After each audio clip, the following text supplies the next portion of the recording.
Well, thank you for that. Just thank you. And thank you both.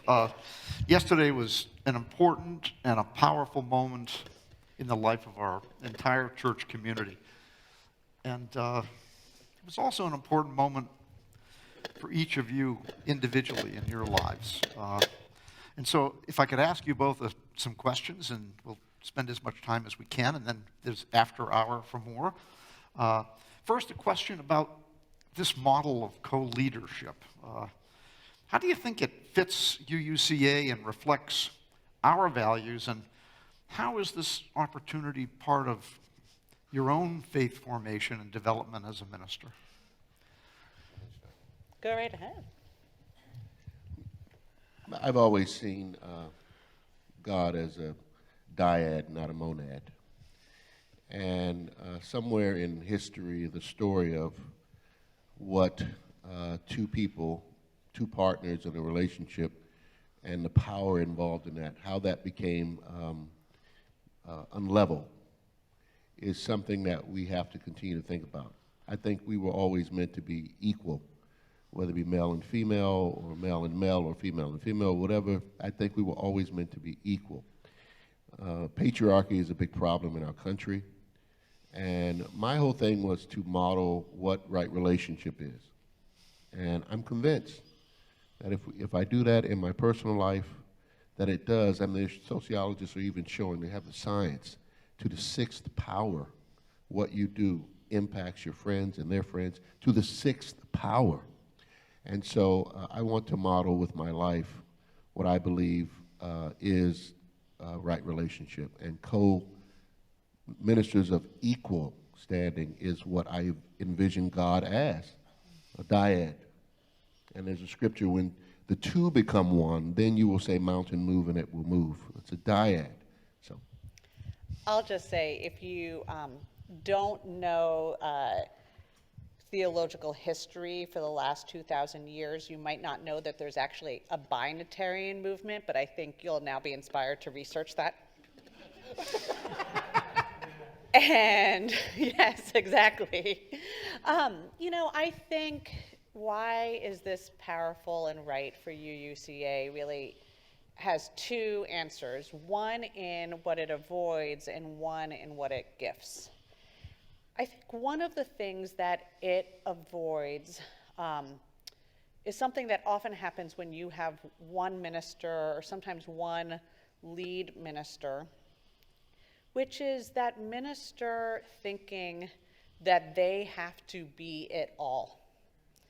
And I see this in so many of my colleagues. There are moments I felt it too, like, oh, there's a crisis in a family. Who's going to be there for them? The minister. And that means every day of the year, right?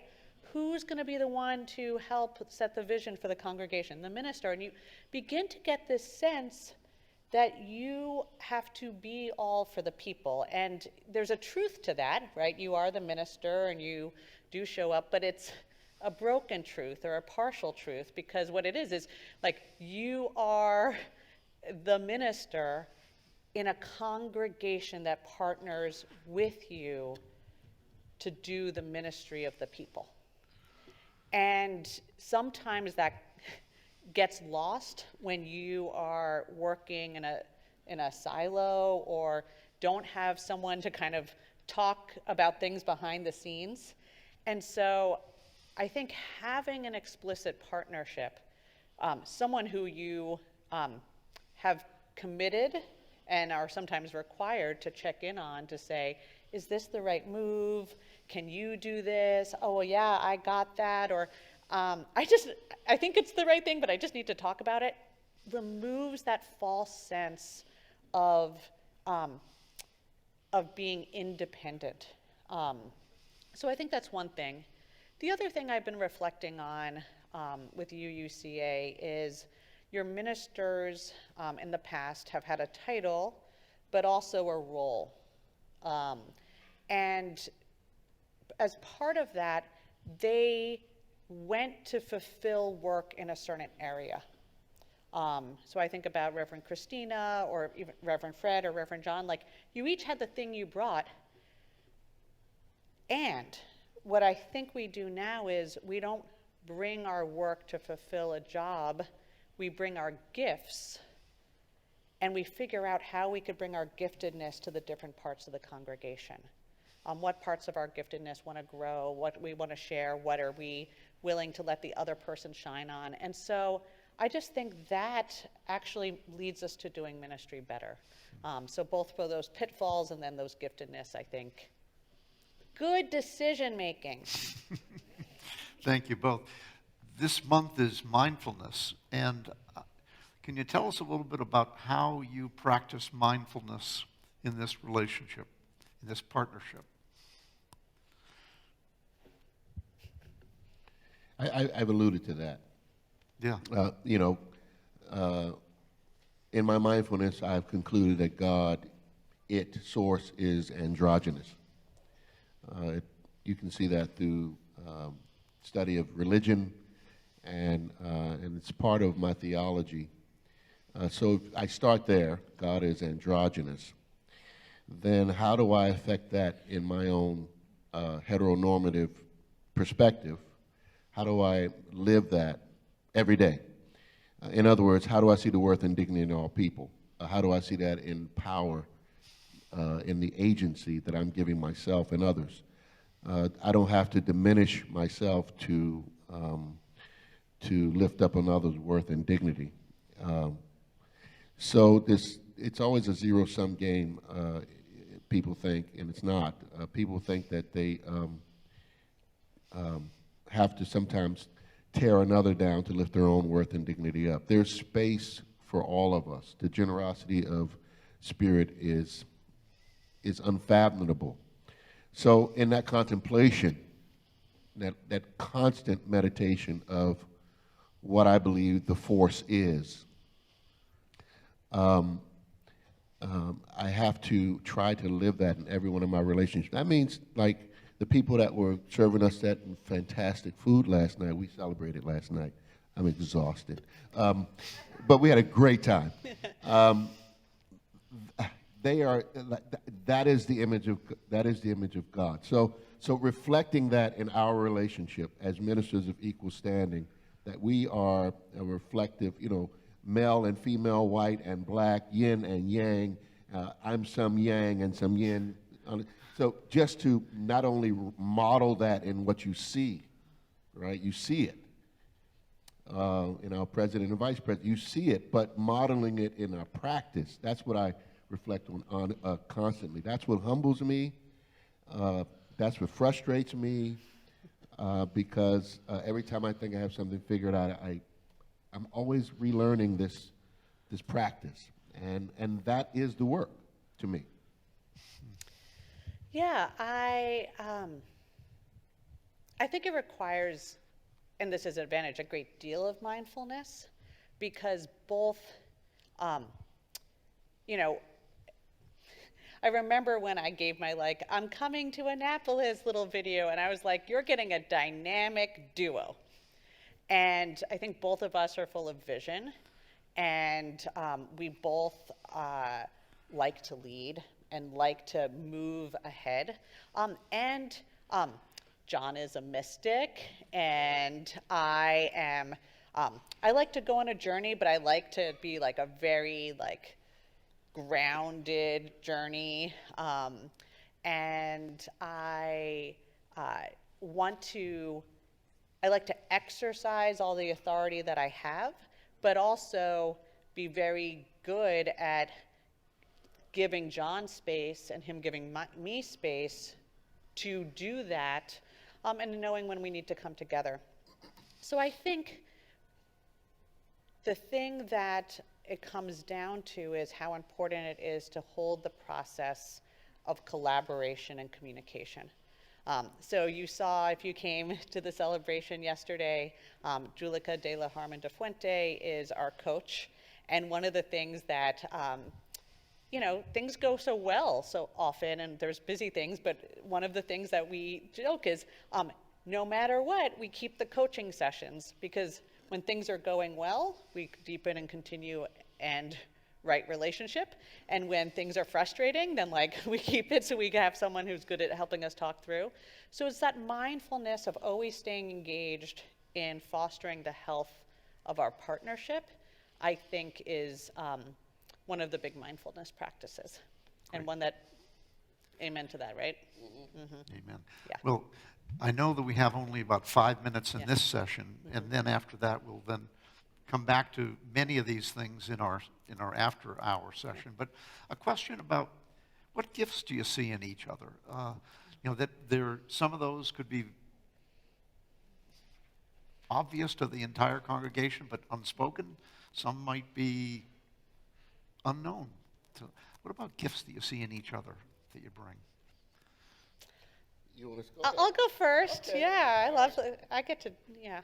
I mean, I think there's so many things, right? I mean, John can light up a room, which we all know. But, right, no, but it's true. But I mean, it's so funny. I thought I was warm and ebullient until I started working with John. Because I'd be like, hi, everyone. He'd be like, and then he'd come on like 2 minutes later. He's like, good morning. And everyone's like, good morning, John. And I was like, oh, this is what it means to be engaging and loving. And we just need more of that spirit in our world. John is also, incredibly wise, but knowing of this congregation. So I think one of the things that is just so great about us is John has an eerily accurate understanding of what the probable will be. He's like, if you do this thing, here are the 7 people who are going to have these reactions, and this is where it's going to end up. And I was like, okay, but I'm holding on to the possible that this could happen. And he's like, go right ahead. Right? He's like, you try it. And when this happens, he's like, that's great.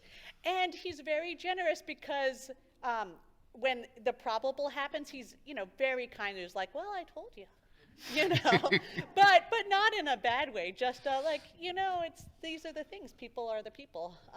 And so, but I love that balance out of understanding and challenge. And so I love this. I love you, John. And it's, you bring so much, and also thank you for handling all the tech. Oh, yeah. AZ is like off the scales intelligent.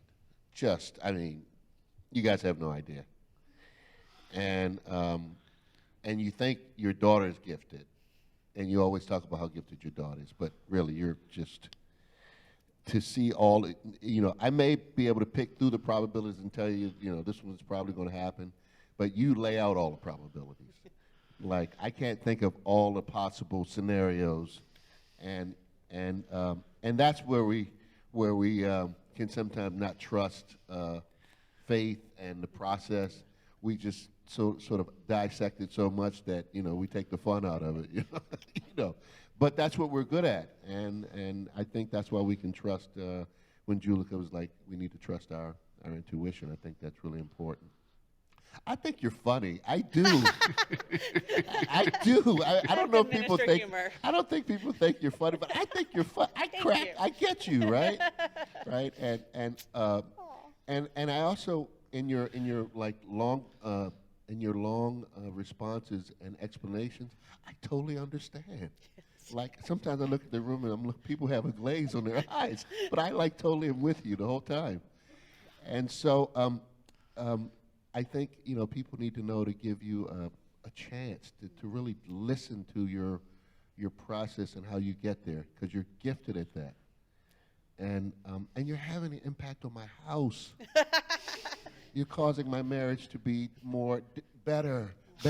More. I was going to say better, because we're going deeper because of the way I bring you into my home and have conversations with my spouse. So. Just so many ways. I think you love food. And I just loved watching you eat last night. That was such a joy. Oh my God! And we love to be pampered, don't we? We do. We do. We do. And I think that's important. You know how to take care of yourself. And you've taught me about boundaries. And sometimes I get mad because you're so boundaried and really know how to take care of yourself. And I'm like, we gotta give it all away. We've got to change. You gotta take care of yourself. Oh, really? So, and so all of that. It's all that and so much more. Oh, good. Thank you. Just a very short answer for this last one, because I'd like you to think about bringing it into our next discussion, because it has to do with you. It's got to do with us, and out there on Zoom, it's got to do with us.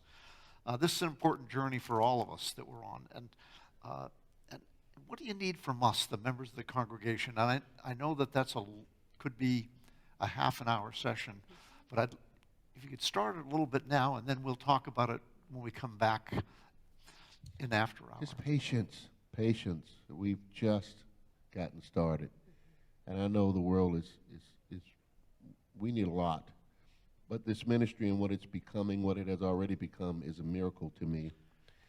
I want to see more people of color in our congregation, black people specifically, because that's my culture, but all people. And that's going to happen, and it's happening, and it will happen. So be patient with the process of our evolution. That's my thing. So let me have this. So I would say a few things, but I'll be brief.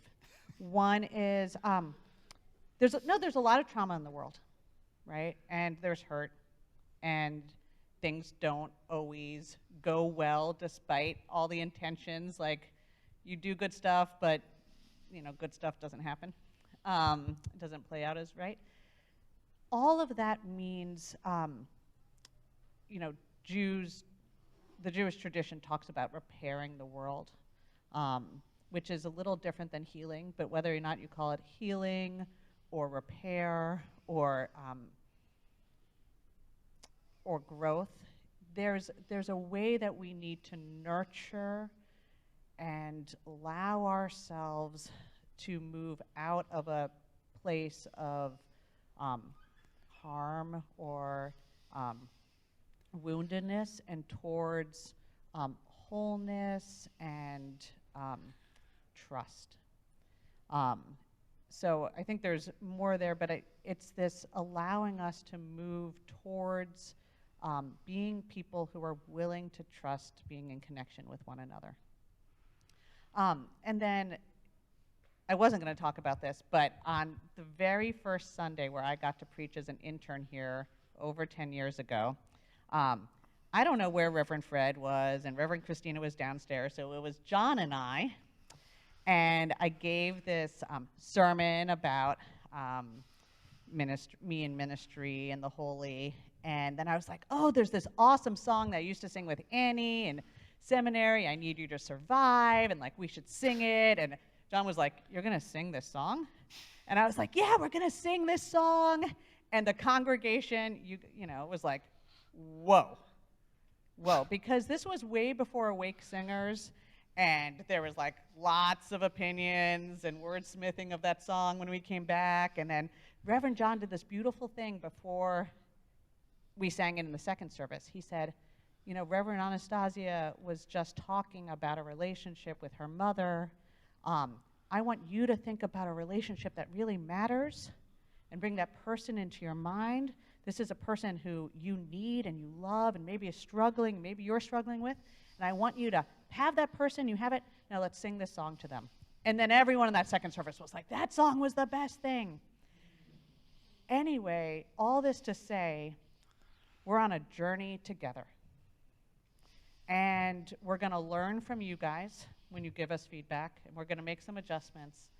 But also, go into a place where we can move from Reverend John and I singing that song to Awake Singers to this being an important piece of music in our congregation, and the journey is going to continue from there. So I've seen growth. I want to encourage us to go on that journey, and then to sing that song as often as possible. Thank you all. I think we're all so grateful that you are both here today, now, and in the future. Thank you.